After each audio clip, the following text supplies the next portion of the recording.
دریافت فرمایا کہ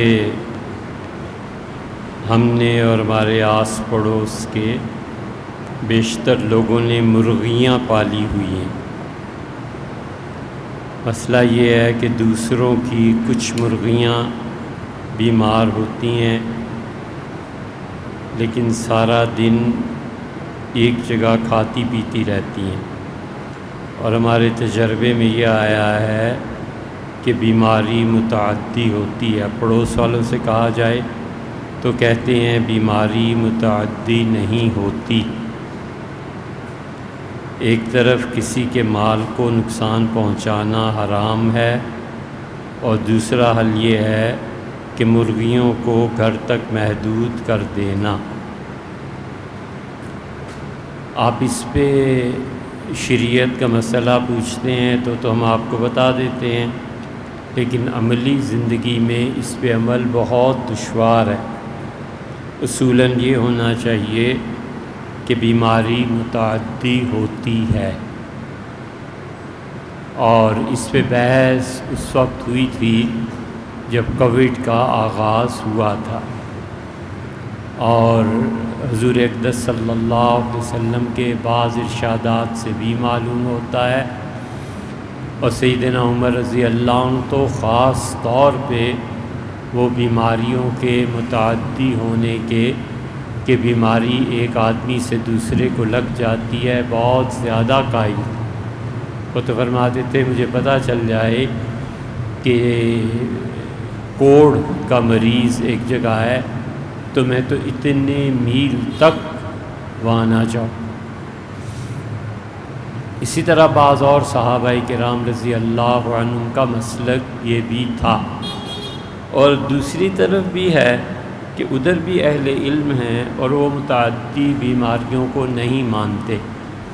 یہ ایک الگ بات ہے، لیکن جب تجربہ ہمارا ثابت کرتا ہے، عقل ثابت کرتی ہے، اور ماڈرن سائنسز میں یہ بات طے شدہ ہے، تو پھر اس پہ عمل کرنا چاہیے، اور اس کی سند کے پیچھے کہیں مل جائے تو وہ صحابہ کرام رضی اللہ عنہ کے اعمال میں مل جائے گا۔ تو جو لوگ جن کی مرغیوں سے دوسری مرغیوں کو بیماری لگتی ہے، ان کا فرض بنتا ہے کہ اپنی بیمار شدہ مرغیوں کو الگ رکھیں اور دوسرے کو مالی نقصان نہ پہنچائیں۔ یہ اصولی بات ہے، لیکن یہ عملاً نہیں ہوتا۔ عملاً تو بس پھر یہی ہے کہ آپ اپنی مرغیوں کو الگ کر لیں۔ تو ایک طرف مال کو نقصان پہنچانا ہے جو حرام ہے، آپ نے بالکل صحیح تحریر فرمایا۔ دوسرا حل یہ ہے کہ مرغیوں کو گھر تک محدود کر دینا ہے، لیکن مرغہ شور کرتا ہے، اس پہ خود سوچنا چاہیے کہ مرغہ ہی شور نہیں کرتا، مرغی کے حقوق بھی ضائع ہوتے ہیں۔ اس بات کو سمجھنا چاہیے کہ جانوروں کے حقوق بھی اللہ نے متعین کیے ہیں، اسی لیے حضور اقدس صلی اللہ علیہ وسلم نے منع فرمایا کہ ایک جانور کے سامنے دوسرے جانور کو ذبح نہیں کیا جائے گا، اور آپ نے فرمایا جب تم جانور کے ذبح کو کرو تو تمہیں چاہیے کہ چھری شدید تیز دھار کی ہونی چاہیے تاکہ اسے تکلیف کم پہنچے۔ اسی طرح منع کرتی ہے شریعت کہ جب کسی ذبح میں 4 رگیں کٹ جائیں تو اس کے بعد بھی اسے ذبح کیا جائے، الا یہ کہ کوئی مجبوری ہو اور موقع ایسا۔ تو 4 رگوں میں ایک رگ جو کھانے کی ہے، دوسری رگ جو سانس کی نالی ہے، پھیپھڑا، اس تک پہنچتی ہے، اور تیسری اس کے ساتھ، اور چوتھی دوسری طرف کو، تو یہ 3 بھی کٹ جائیں تو جانور حلال ہو جاتا ہے، جائز ہے ذبیحہ کا کھانا۔ اور جانور کو ذبح کرنے میں اتنی گہرائی میں نہیں جانا چاہیے کہ اس کا حرام مغز کٹ جائے۔ حرام مغز سفید رگ ہوتی ہے نا، اب ذبح کرنے میں وہ وہی بھی کاٹ دے تو یہ شریعت نے پسندیدہ قرار نہیں دیا، کیونکہ جانور کا خون نکلنے سے پہلے اس کا رابطہ دماغ جو اس کا ہے اس سے منقطع ہو جائے گا۔ تو جب دماغ سے رابطہ رہے گا تو وہ دماغ سے انسٹرکشنز لے کے خون کو جسم سے نکال دے گا، وگرنہ خون اس کے جسم میں باقی رہ جائے گا اور وہ انسانی صحت کے لیے مضر ہو سکتا ہے۔ اس لیے شریعت کہتی ہے کہ اس حرام مغز کو نہ کاٹا جائے۔ حضرت صاحب الثقلین علیہ الصلوۃ والسلام تشریف فرما تھے، اور ایک پرندہ تھا لالی، اسے کہتے ہیں اردو میں، تو وہ بار بار آ کر لالی اوپر گھوم رہی تھی، صحابہ کرام رضی اللہ عنہ۔ تو رسول اللہ صلی اللہ علیہ وسلم نے پوچھا کہ تم میں سے کوئی ایسا تو نہیں کہ اس کے بچے قید کر لایا ہو؟ تو عرض کیا کہ اللہ کے رسول، ہم لوگ شکار کے لیے گئے تھے اور اس کے بچے بڑے خوبصورت تھے، ہم اٹھا لائے۔ تو حکم ہوا کہ اپنے بچوں کے لیے بے قرار ہے اور اس کے بچے اس کو واپس کرو، منع فرما دیا۔ اسی لیے شریعت شکار کو زیادہ اپریشیٹ نہیں کرتی، جائز کہتی ہے کہ بس ٹھیک ہے، لیکن جانوروں کے بھی حقوق ہے۔ اب جو ہمارے پرانے اطباء تھے، اب جدید تحقیق کا ہمیں پتہ بھی نہیں اور اس کے کرنے کی کوئی ہمیں ضرورت بھی نہیں پیش آئی۔ پرانے اطباء جو تھے وہ کہتے تھے سب سے زیادہ جنس کی طاقت اللہ تعالیٰ نے مرغے میں رکھی ہے۔ امام نسائی رحمۃ اللہ علیہ بہت بڑے محدثین میں، سنن نسائی ان کی ہماری سیاستہ میں شامل ہے۔ اہل تشیع کی 4 کتابیں ان کی کہلاتی ہیں، اور ہمارے ہاں 6 کتابیں حدیث شریف۔ امام نسائی رحمۃ اللہ علیہ روزانہ بلا ناغہ ایک مرغ کھایا کرتے، اور ہمیشہ 4 بیویاں رکھی ہوئی تھیں۔ تو قدیم طب میں یہ مانا گیا ہے، اس لیے ہم یہ سمجھتے ہیں کہ جو انجیکشنز کے ذریعے جانوروں کو امید سے پھر بریڈنگ کے لیے، نسل بڑھانے کے لیے کوئی اچھی چیز نہیں ہے۔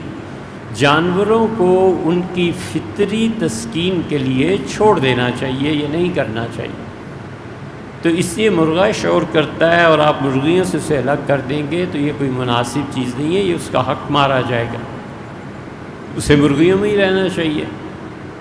اگر یہ اس طرح سے کرنا ہے تو پھر بہتر ہے نہ پالی جائیں، بازار سے لے لی جائیں۔ حل کیا ہونا چاہیے؟ اضطراری صورت میں، اضطراری صورت یا اختیاری صورت، پھر آپ اپنا ایک الگ فارم بنا لیں، اس میں رکھیں، کیونکہ لوگ اپنی اصلاح کرنے کو تیار نہیں ہیں۔ دوسرا سوال دبئی سے تحریر فرمایا ہے کہ دوسرے کو ملنے والی رعایت سے فائدہ اٹھانا شرعاً کیسا ہے؟ کن صورتوں میں یہ عمل حرام ہے اور کن میں مکروہ ہے؟ مثلا کسی دوست یا رشتہ دار کے بینک کارڈ سے رعایتی قیمت پر اشیاء خریدنا، یہ کمپنی کی طرف سے ملازم کو دیے گئے میڈیکل سفری رعایت کو کسی دوست یا احباب کو دے دینا۔ دیکھیں بھائی، اصولی بات ہے، کمپنی نے اگر آپ کو اجازت دی ہے کہ آپ اپنا کارڈ اپنے دوست کو دے سکتے ہیں کہ بیماری میں میرے نام سے تم استعمال کر لو، کر لیجئے، بہت اچھی بات۔ اور کمپنی خود ہی الاؤ نہیں کرتی تو ایسی صورت میں نہیں کرنا چاہیے۔ کارڈ ہے کوئی بھی، اور اس کی صورت میں جو آپ نے تحریر فرمایا ہے کہ رعایتی قیمت پہ اشیاء کا خریدنا، اس کی صورت یہ ہے کہ آپ خود خرید لیں۔ خود خرید کر جب آپ مالک بن گئے تو اب آپ اس اپنے دوست کو 10 روپے کی چیز آپ نے خریدی ہے، آپ اس پہ احسان کرتے ہیں، 9 کی دے دیں تو کیا ہے؟ آپ 11 کی دے دیں کہ میرا آنا جانا، ٹائم، پیٹرول، سب چیزیں لگی ہیں یار، بازار میں 13 کی مل رہی ہے اور میں نے وہاں سے لی ہے 10 کی، آپ 11 کی مجھ سے لے لیں، یہ بھی ٹھیک ہے۔ اس لیے کہ آپ مالک ہو گئے نا، پیسہ آپ کا انویسٹ ہو گیا، چاہے وہ 1 گھنٹے ہی کے لیے کیوں نہ ہو۔ تو یہ صورتیں ہیں۔ اہلیہ کو اپنے ساتھ قبرستان لے جا سکتا ہوں؟ ہم حنفی حضرات اس بات کے قائل ہیں کہ خواتین قبرستان میں جا سکتی۔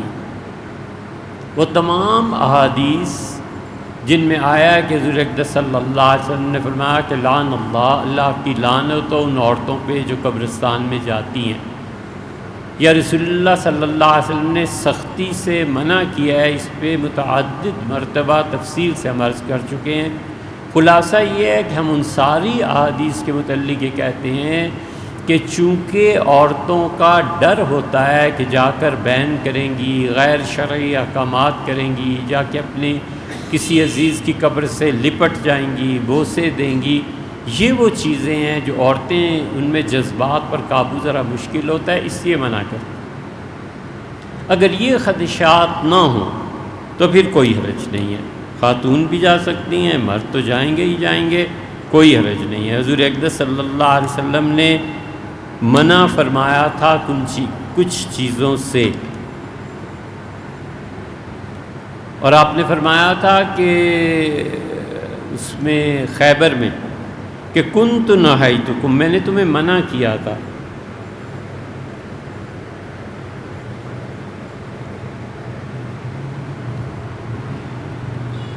کہ تم قبرستان مت جاؤ، مردوں اور عورتوں سب کو منع فرمایا تھا۔ الآن میں اب تمہیں وفات سے کوئی 4 سال پہلے فرمایا کہ میں اب تمہیں اجازت دیتا ہوں، جاؤ، فَإِنَّهَا تُذَكِّرُكُمْ بِالْآخِرَةِ، اس سے تمہیں آخرت کی یاد آئے گی۔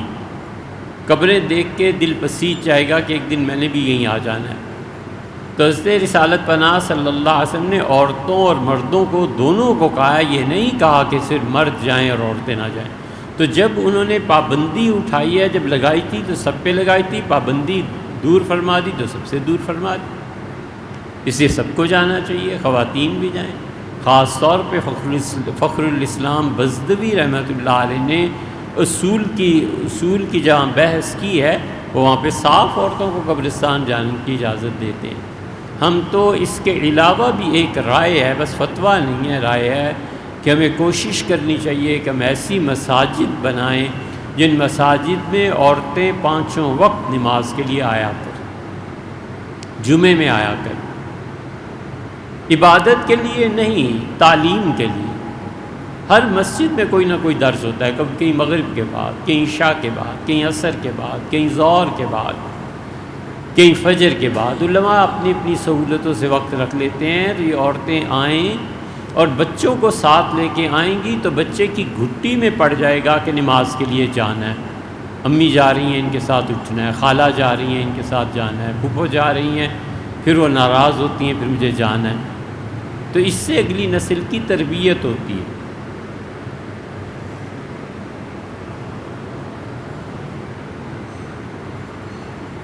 اگرچہ یہ مسئلہ فقہ حنفی کے ایک طرح سے خلاف پڑتا ہے، جواز اس میں بھی ہے لیکن کچھ خلاف بھی پڑتا ہے، اس کے باوجود ہمارے معاشروں میں حالات ایسے ہو گئے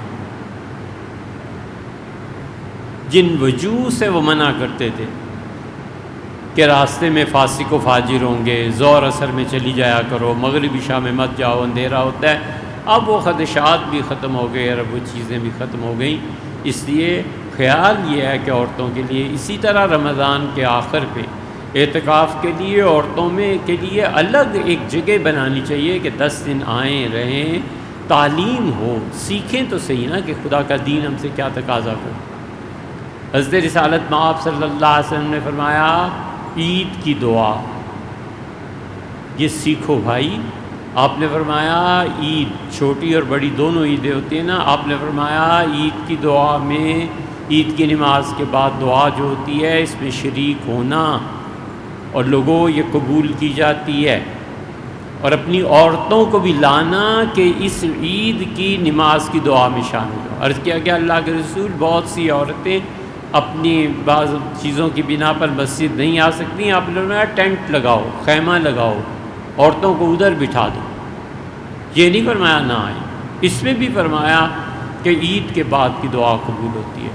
لوگ نہ خطبہ سنتے ہیں نہ عید پہ دعا مانگتے ہیں، کئی مرتبہ سلام پھیرا اور چل دیے، اس لیے کہ انہیں یہ تعلیم ہی نہیں ہے کہ نماز کے بعد خطبہ بھی سننا ہوتا ہے اور اس کے پہلے یا بعد میں دعا بھی مانگنی ہوتی ہے۔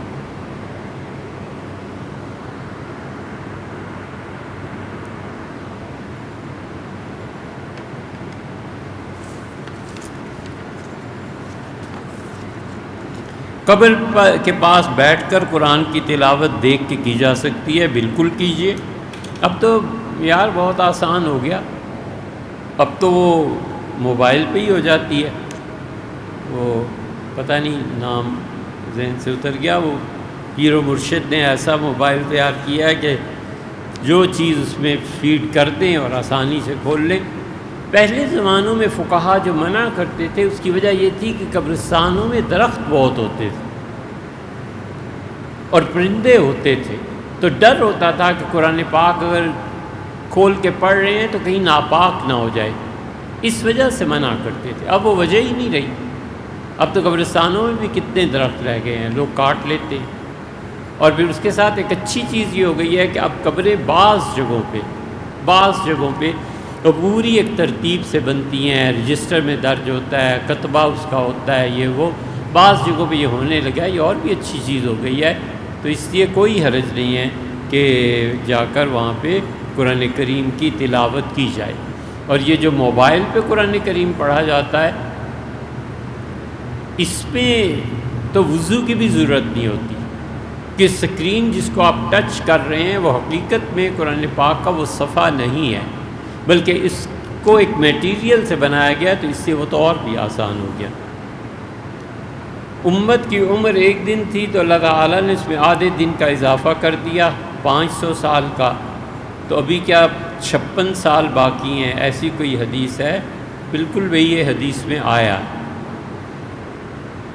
کہ رسول اللہ صلی اللہ علیہ وسلم نے اللہ تعالیٰ سے امت کے لیے یہ دعا مانگی تھی، پھر اللہ تعالیٰ نے یعنی ان کی دعا سے 500 سال کا اضافہ فرما دیا تھا۔ اس لیے ہمارے بہت سے حضرات کا خیال یہ ہے کہ 1500 سال پورے ہو جانے کے بعد قیامت کی علامات کبریٰ شامل ہوں گی، شروع ہوں گی۔ یہ نہیں ہے کہ اب وہ شروع ہو گئی ہیں، یہ 1500 سال پورے ہو جائیں، پھر اس کے بعد دیکھو اللہ کو کیا منظور ہے، پھر وہ چیزیں شروع ہوں گی، پھر وہ دجال کا آنا، حضرت مہدی کا آنا، وہ تو خیر بہت ہی دور ہے، حضرت مہدی کا آنا اور دجال اور سیدنا مسیح علیہ السلام کا آنا مستقبل قریب میں تو اس کے کوئی چانسز ہیں ہی نہیں کہ حضرت مہدی اب تشریف لائیں۔ ٹھیک ہے، حضرت مہدی کا انتظار مسلمانوں کو پہلے دن سے رہا ہے۔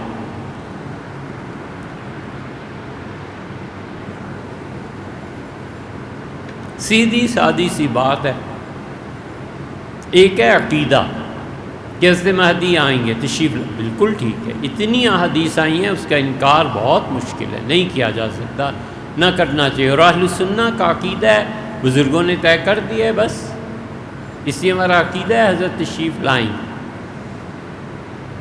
رہ گئی اس کے بعد مہدی کا زمانہ، کوئی آدمی نہیں بتا سکتا، جب تک کہ وہ علامات پوری نہ ہوں مہدی نہیں آئیں۔ مہدی ہمارے نزدیک پیدا ہوں گے، وہ بچہ دنیا میں پرورش پائے گا اور پھر اللہ اسے اس مقام پر فائز کرے گا۔ اہل تشیع کے نزدیک وہ پیدائش نہیں ہوگی بلکہ وہ ظہور ہوگا، جو امام ان کے نزدیک ایک زمانے میں غائب ہو گئے تھے۔ اسی لیے یہ جو اہل سنہ اور اہل تشیع کا اختلاف ہے، ہم اور اہل تشیع میں جو بڑے بڑے ائمہ ہیں، بڑے بڑے پڑھے لکھے ان کے مجتہد ہیں، ہم سب اس بات کے قائل ہیں کہ سیدنا حسن اور حسین ابن علی رضی اللہ عنہ وغیرہ یہ پیدا ہوئے تھے۔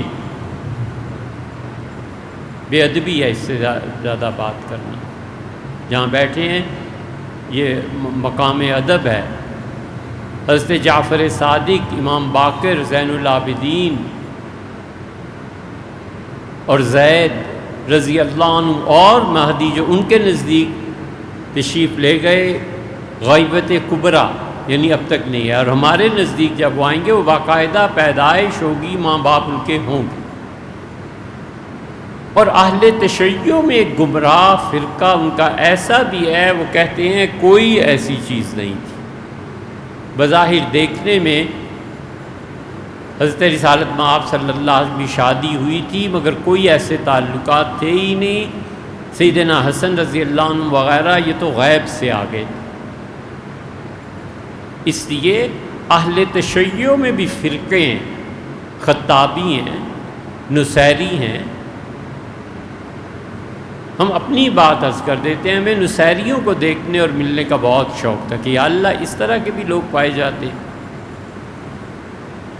شام ہم گئے کتابیں خریدنے تو شاید وہاں ایک لڑکا تھا عدنان، کتابیں کئی لاکھ کی خریدی. تو عدنان سے ہم نے کہا کہ نصیری بہت ہوتے ہیں شام میں، کہنے لگا چلو. ایک دن جمعرات کو لے گئے تو جو وہاں نصیری تھے ان کے جو بڑے تھے وہ بیٹھے ہوئے تھے عربوں کے رواج کے مطابق، بہت اچھی طرح پیش آئے، کھانا وانا یہ وہ. تو نماز کا وقت آیا تو ان کا نماز پڑھ لیتے. ہم نے کہا مسجد، کہنے لگے مسجد بالکل نہیں جانا چاہیے، اس لیے کہ سیدنا علی رضی اللہ عنہ وہاں پر شہید کیے گئے تھے. تو جس جگہ پر محبوب کو قتل کیا جائے بھلا وہ اس جگہ جانے کی ہے، خبردار مسجد کا نام. نماز ہم نے تو خیر پڑھی نہیں، ہم نے کہا فارغ ہو جائیں. ہو گئے تو سیدنا علی رضی اللہ عنہ پہ بات چلی کہ ابن ملجم نے امیر المومنین سیدنا علی رضی اللہ عنہ مولا کو شہید کیا تھا. تو اس کا نام لے کے کہنے لگے رحمہ اللہ ورضی اللہ عنہ، اللہ حضرت کو شہید کرنے پر راضی ہو، اللہ اس سے بہت رحمتیں اس کی. تو حیران رہ گئے، زمین سرک گئی پاؤں سے کہ یا اللہ یہ شیعہ ہو کے یہ فرماتے ہیں. ارشاد فرمایا کہ مولا علی کی روح جسم میں مقید تھی، اس نے احسان کیا حضرت کی روح پہ، اور حضرت کی روح اب جنتوں میں تشریف لے گئی اور فلاں جگہ اور فلاں جگہ. یہ بھی دین ہے. شرم آتی ہے کہتے ہوئے سنگاپور چلے گئے، جانا انگلینڈ تھا تو سنگاپور کی فلائٹ حماقت سے لے لی.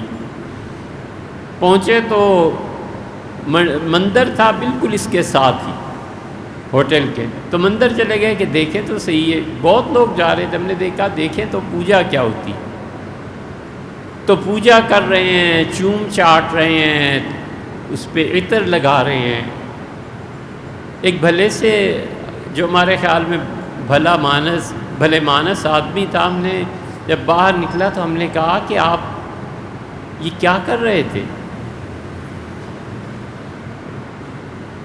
تو فرمانے لگے کہ یہ ہمارا خدا ہے، نسل انسانی اسی سے تو چلتی ہے، اس کی عبادت نہ کریں تو کس کی عبادت کریں؟ مرنا ہے اور اللہ کو جواب دینا ہے. وہ نصیری جو ہمیں ملے وہ بالکل اس کے برعکس عورتوں کی کے معاملات. ہم نے کہا شیخ یہ کیا ہے؟ انہوں نے کہا ماں ہی تو سب کچھ ہوتی ہے، اسی سے تو دنیا کی نسل چلتی ہے، اس کی عبادت نہ کریں. تو اس لیے دنیا میں یہ سب چیزیں ہیں، یہ سب تماشے ہیں. حضرت مہدی آئیں گے تو پھر رسول اللہ صلی اللہ علیہ وسلم یہ نہیں فرمایا کہ وہ ہادی ہیں. کمال ہے، حضور اقدس صلی اللہ علیہ وسلم مہدی ہیں، یعنی وہ ہدایت پہ ہوں گے. ہادی فرماتے تو امت کے لیڈر بن جاتے، ہادی نہیں فرمایا، مہدی فرمایا. لیڈر اور اصل آدمی جو اس کے بعد سیدنا مسیح علیہ الصلوۃ والسلام آئی. اور جو حضرت مہدی کے آنے کی علامتیں، یہ جو ہم نے سنگاپور اور یہ قصہ بیان کیا، یہ اس لیے کہ آپ یہ جانیں کہ گمراہ فرقوں میں ایسے ہیں جو سرے سے ائمہ کرام علیہ السلام رضی اللہ عنہم ورحمہم اللہ، وہ ان کی پیدائش کو ہی سرے سے نہیں مانتے، اور انہی میں اثنا عشری ہیں، امامیہ ہیں، وہ کہتے ہیں یہ سب جھوٹ ہے، خطابی اور نصیری اور یہ وہ سب جھوٹ. اس لیے وہ قصے سنائے آپ سے.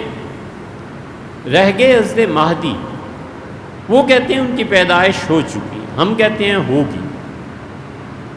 وہ کہتے ہیں تشریف لے آئیں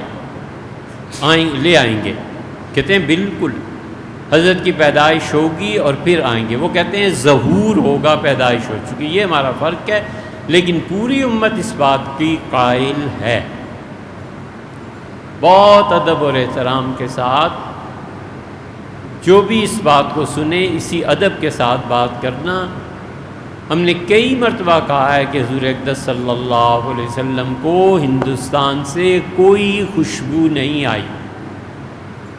کہیں کسی حدیث میں آیا تو ہمیں بھی دکھاؤ۔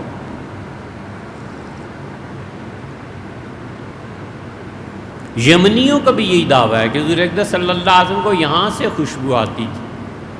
علامہ اقبال نے بھی یہی کہا، میرا وطن وہی ہے، میرا وطن وہی ہے، میرے عرب کو آئی ٹھنڈی ہوا جہاں سے۔ تو علامہ اقبال بھی بہت اچھے شاعر تھے، فلسفی تھے، امت کے رہنما تھے، کوئی محدث تھوڑے ہی تھے کہ وہ حدیث پہ بحث کرتے۔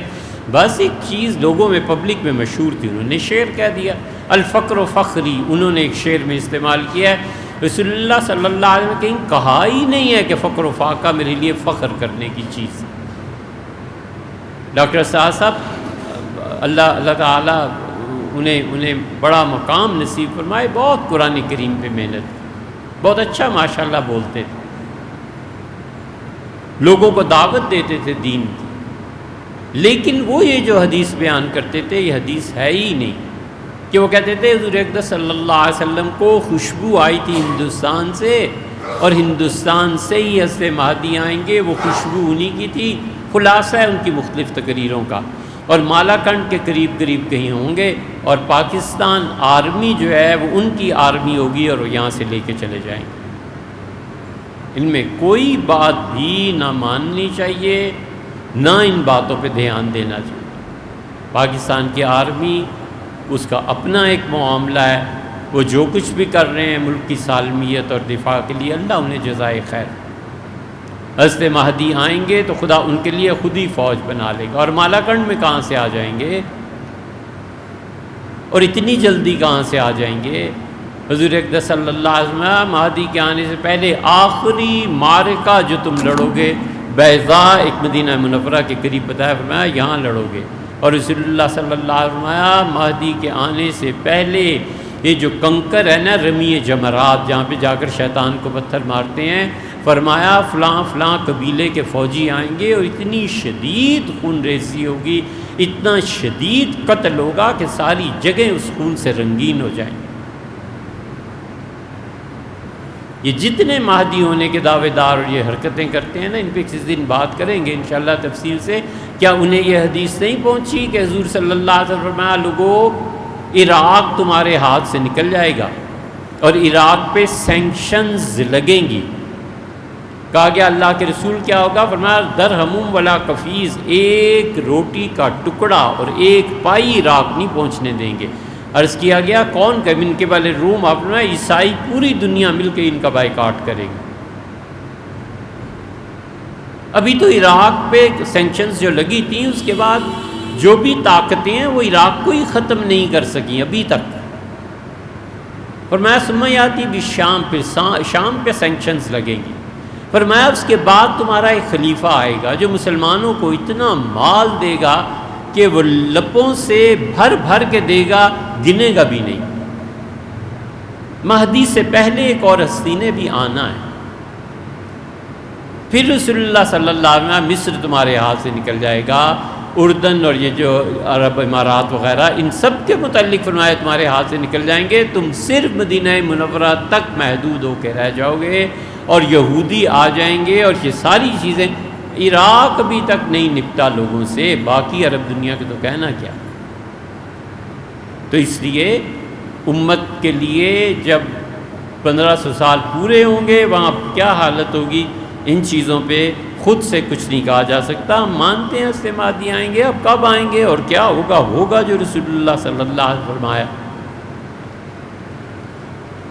التشرف بمعرفت احادیث التصوف، مولانا اشرف علی صاحب تھانوی رحمۃ اللہ علیہ کی جو کتاب ہے جس کے بارے میں دریافت فرمایا ہے، بالکل صحیح کتاب ہے بھائی، اسے پڑھنا چاہیے، دیکھنا چاہیے۔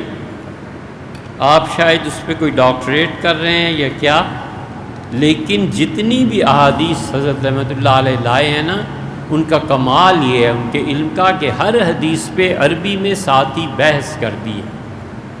90% کے قریب یا 95% کے قریب احادیث آپ دیکھیں حضرت رحمۃ اللہ نے لکھ دیا کہ اس میں فلاں راوی کا یہ حکم ہے، فلاں کا یہ حکم ہے، یہ اس طرح ضعیف ہے، یہ بالکل مرفوع ہے، یہ بالکل صحیح ہے، اس چیز سے یہ ثابت ہوتی ہے۔ اور کہیں کہیں قرآنی آیات جو ہیں ان کو بھی لکھ دیا ہے، اس لیے اس کو پڑھنا بھی چاہیے، اور حضرت رحمۃ اللہ علیہ نے جو لکھا ہے عربی میں اسے بھی سمجھنا چاہیے۔ یہی چیز فضائل اعمال میں بھی ہے۔ اور شیخ مولانا زکریا صاحب رحمۃ اللہ علیہ جیسا شیخ الحدیث کم ہی پیدا ہوتا۔ یہ الگ بات ہے کہ ان کے بعد آنے والے حضرت مولانا یونس جون پوری رحمۃ اللہ علیہ، جن کو انہوں نے اپنے شاگرد کو مظاہر علوم میں شیخ الحدیث بنایا تھا، بہت علم، وہ جوان تھے جب حضرت رحمۃ اللہ فرمایا بیٹھو اور پڑھاؤ۔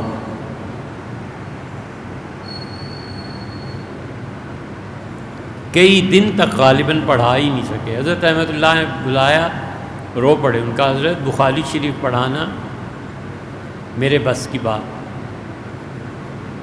حضرت رحمۃ اللہ علیہ نے حکماً فرمایا پڑھاؤ حدیث، اور ایک لفافہ انہیں دیا اور فرمایا 10 سال بعد اسے کھولنا۔ وہ لفافہ انہوں نے رکھ لیا، بڑا اضطراب اور بے چینی، ظاہر ہے بشریت کے تقاضے۔ 10 سال بعد جب اس لفافے کو کھولا تو حضرت رحمۃ اللہ نے لکھا تھا کہ آج کے دن تم علم کے جس مقام پر ہو میں اس سے کہیں پیچھے رہ گیا ہوں، تم آگے چلے گئے۔ حضرت شیخ نے فضائل اعمال میں بہت جگہ ایک حدیث پہ بحث کر دی ہے۔ اب عربی چونکہ پڑھنی نہیں آتی، وہ کہتے ہیں یہ کیسے حدیث ہے؟ بھی حضرت احمد اللہ نے لکھا ہے نا عربی میں، یہ ٹھیک ہے، غلط ہے، کیا ہے کیا نہیں، اسے تو پڑھو۔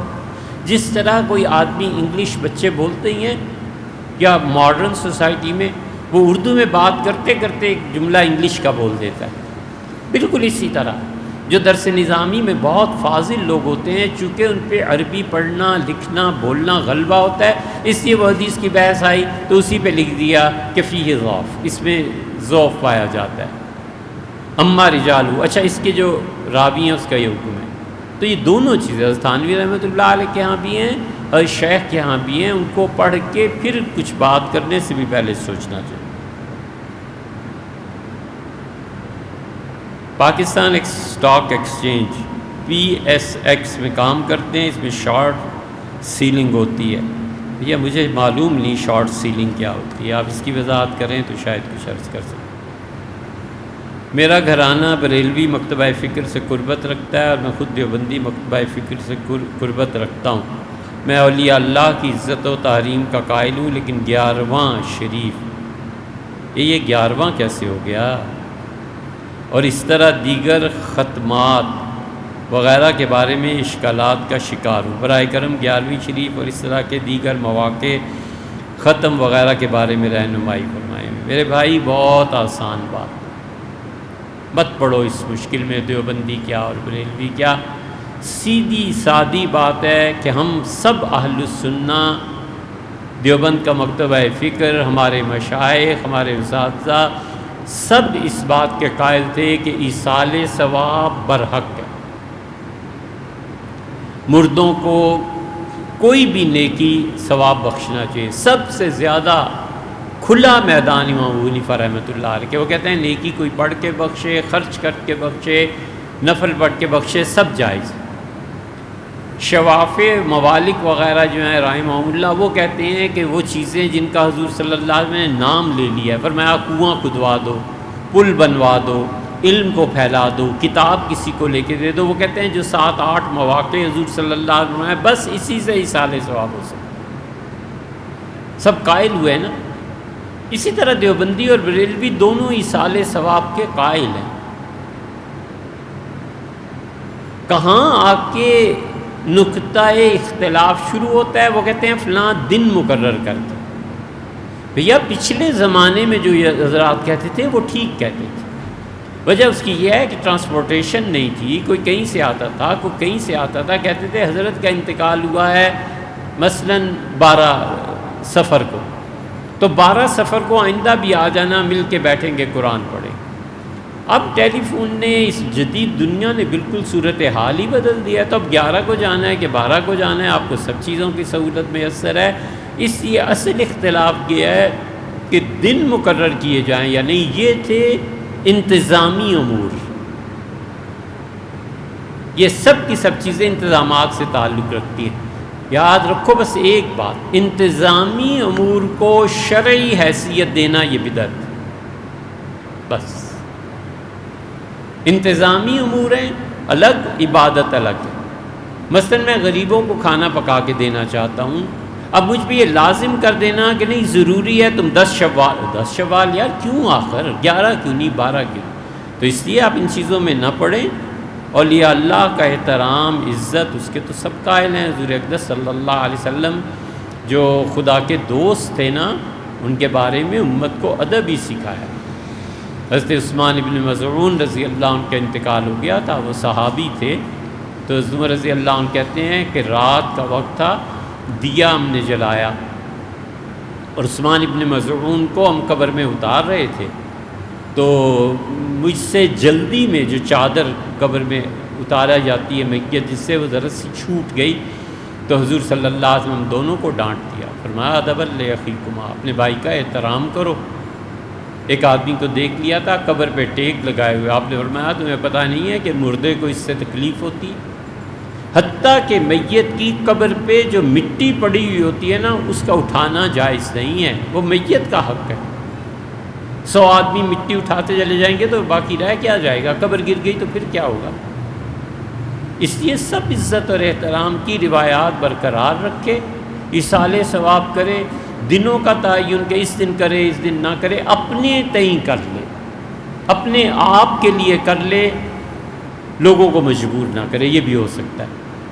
مثلا مجھے یاد رکھنا ہے کہ فلاں تاریخ کو ابا کا انتقال ہو گیا تھا، میں ہمیشہ اس سے 1 ہفتے بعد والد کے لیے ایصال ثواب کروں گا. یہ میرے دل میں ہی ہے نا، میں کسی کو کہہ تو نہیں، یہ بھی جائز ہے. کتنی ریلیکسیشن چاہیے. لیکن ایک آدمی کہتا ہے کہ نہیں ابا کا انتقال 13 مارچ کو ہوا تھا، 13 مارچ کو ہی جمع ہونا ہے، 13 غلط بات ہے. جو چیز شریعت نے پابندی نہیں لگائی آپ نہ لگائیے.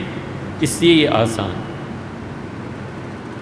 میں ایک اسٹوڈنٹ ہوں، مجھے فزکس اور میتھمیٹکس میں انٹرسٹ ہے.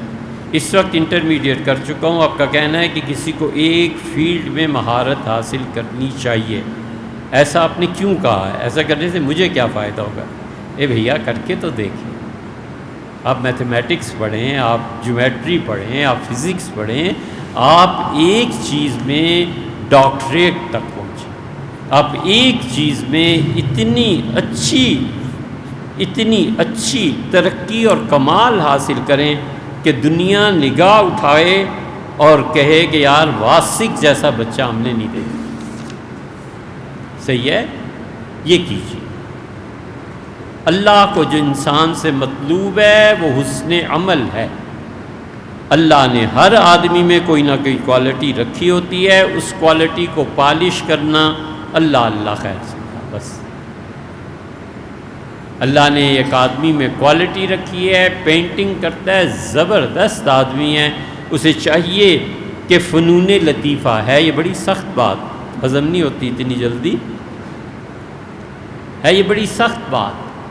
اسے چاہیے کہ پینٹنگ بنائے اور محمد بن سلمان بھول جائے جو پینٹنگز وہ دنیا میں خرید رہا ہے کہ یہ شاہکار ایک مسلمان نے بنائے. آپ کو چاہیے آپ فزکس کریں، فزکس کو پڑھیں، اور جس مقام پر آئنسٹائن نے تھیوری دی تھی اور نیوٹن نے اور اس نے اور اس نے، ان کی کتابوں کو پڑھیں جو اس نے جرمنی کے لوگوں سے مذہب پر بحث کی ہے. آپ نے پڑھا نہیں غالباً بیٹے؟ آئنسٹائن کے خطوط پڑھیے، 1910 یا 9 میں پہلی مرتبہ چھپے تھے. اب بھی بڑی مشکل سے دستیاب ہوتے ہیں، لیکن مذہب کے بارے میں نیوٹن کی کیا مباحث تھی. وہ جو نظریہ دیکھے گئے تھے مرزائی اور قادیانی، ڈاکٹر عبدالسلام نے نوبل پرائز دیا نا، ابھی بھی اس میں خلا باقی ہے. یہ کائنات وحدت کی طرف سفر کر رہی ہے. آپ کے معروم مثنوی میں کہتے ہیں کہ میری پوری مثنوی وحدت الوجود ہے، اور وحدت الوجود کے علاوہ جو میری مثنوی میں چیزیں ہیں ختم کرو انہیں. ابن عربی آپ کے امام ہیں اور وحدت وجود کی طرف چل رہے ہیں. آپ اس کو پڑھیے، فزکس کو پڑھیے، تو آپ کو پتہ چلے گا تو 4 لفظ اللہ کی توفیق سے پڑھے تو اندازہ ہوا کہ جتنے فزکس کے ماہرین ہیں یہ جس چیز کی تلاش میں ہیں اس کا راستہ تو کم لیکن منزل پہلے لوگوں نے بتا دی تھی کہ آگے پہنچ کے یہ ہوتا ہے۔ آپ ایک چیز پہ ماسٹر بنے، یہ نہیں ہے کہ 2 میں نہ بنے، 2 میں بنے لیکن زندگی تھوڑی ہے نا، ایک ہی مشکل سے طے ہوتا ہے۔ قرات میں اگر 2 صورتیں پڑھیں تو کیا ہر صورت کے شروع میں بسم اللہ پڑھنی چاہیے؟ ایک صورت تو یہ ہے کہ آپ نماز میں پڑھیں، مثلا آپ نے شروع کی کوئی بھی نماز تو آپ نے قل اعوذ برب الفلق پڑھی، پھر اس کے بعد قل اعوذ برب الناس پڑھیں، بالکل ٹھیک ہے۔ فرض نماز میں آپ پڑھ لیں تو بھی ٹھیک ہے۔ امام آپ اور آپ کے مقتدی جو ہیں وہ برا نہیں مانیں گے کہ لمبی نماز ہو گئی تو بھی ٹھیک ہے۔